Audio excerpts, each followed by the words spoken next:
So when you're thinking of what color flowers you might want to add to your garden, black may not be the first choice, but I'm going to show you some black daylilies today that deserve a place in your garden because they're beautiful and they got a lot to offer.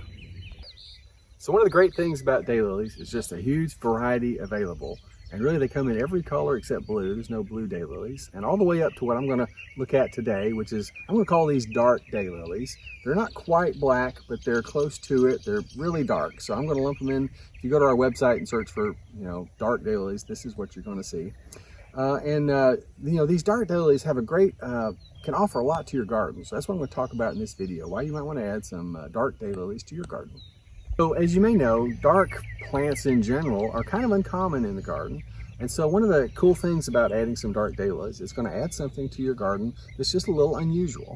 And what's nice about that is, as you're going through your garden and you've got all the, the yellows and the pinks and the reds that you can find in daylilies and all sorts of plants, then you come across a dark daylily like this, it really stands out just because it's different. So that's one good reason to add some dark daylilies to your garden. All right, another great thing about the dark color daylilies is this color tends to blend with pretty much everything in your garden. A lot of them have the yellow throat like that. That's going to pull from the yellow daylilies. And then, these dark colors just sort of, they match orange, they match red, purple, whatever, So these can kind of go with anything, whatever your color scheme is in your garden. The dark ones are going to kind of match with it. Another good thing about the dark colors in your garden, these dark daylilies, is that if you have a lot of the bright colors, the bright oranges, bright reds, this dark is going to kind of cool your garden down a little bit, kind of ground it with, a darker color, so it's not quite as crazy and wild. It's got these to sort of, pull it down a little bit. All right, so let's look at the varieties I got in the first space here. So I think the dark daylilies tend to either lend themselves towards the purple dark or the red dark side. And so I've got kind of an example of both in here. This is the variety Black Ambrosia, and this is really, I would say, a dark purple. And it's got blooms about 5 inches in diameter, nice yellow throat there, big round blooms. And so this is the variety Black Ambrosia. I can't remember how tall it is, sort of 30, 32 inches. Then behind it here, we've got the variety Derek Cane. I'm not sure, but I would say this one sort of lends itself to like a really dark red. But in any case, both of these are going to look dark in your garden. This is a variety Derek Cane. This is a nice bloom, about 4 or 5 inches in diameter. And again, this is relatively tall, 30, 32 inches or so. And then this one here isn't quite as dark, but I picked it just as an example of, I mentioned daylilies are available in a wide variety of colors, but also a variety of shapes and sizes. And so this is what's called a double daylily, and it's called that because it's got the extra petals in the center. And this is the variety Night Embers. So right off, this is one of the darker ones that we've got available in a double daylily. And again, this is about 3-4 inch bloom there, and probably about I think it's held relatively tall as well.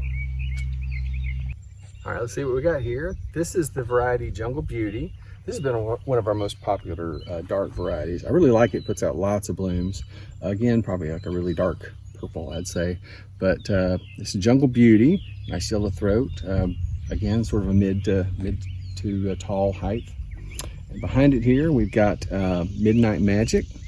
And this one, we actually had our open gardens this past weekend. This was really popular because it was really blooming like crazy. Just a nice dark color there. See, again, with the yellow throat to it. So that's Midnight Magic. And then, I showed you a double one in the last vase. And this is what's known as a spider daylily. And it's called a spider daylily because it's got long, thin petals like the legs of a spider. And this is the variety Rolling Raven. There aren't a lot of dark spiders, so this is one of a few. And Rolling Raven is the name of it. Dark petals, a big yellow center to it, and held on pretty tall scapes. This one's probably taller than most of the others, 36 inches or more. So I've just got a couple of varieties in this last vase here. This is the variety Night Wings, another nice dark. You can see it's got this little yellow midrib coming out of the yellow throat there. And then the last one I was going to show you is a variety Little Black Buds, which is kind of cool because it's a small flowered daylily. That's one of the cool things about daylilies as well, the variety in sizes. And it's got a kind of a neat trait, as the name implies, little black buds. The buds are dark colored like that. You can see if I compare these two right here, the Night Wings here, this one, and then the little black buds right there. See, you can see how dark that one is. So it gives a cool look.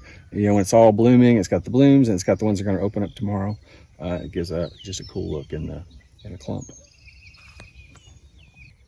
So if you're considering adding something dark to your garden, or even if you hadn't been considering, you might want to give these a try. These are great for all those reasons I mentioned.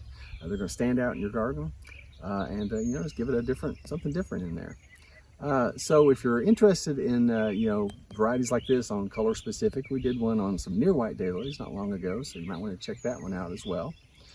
We've been growing daylilies for over 40 years, so we'd love to talk about all things daylily. If you have any questions or comments, you can put them below, or our contact information is on the website. We'd love to hear from you. So thanks for watching.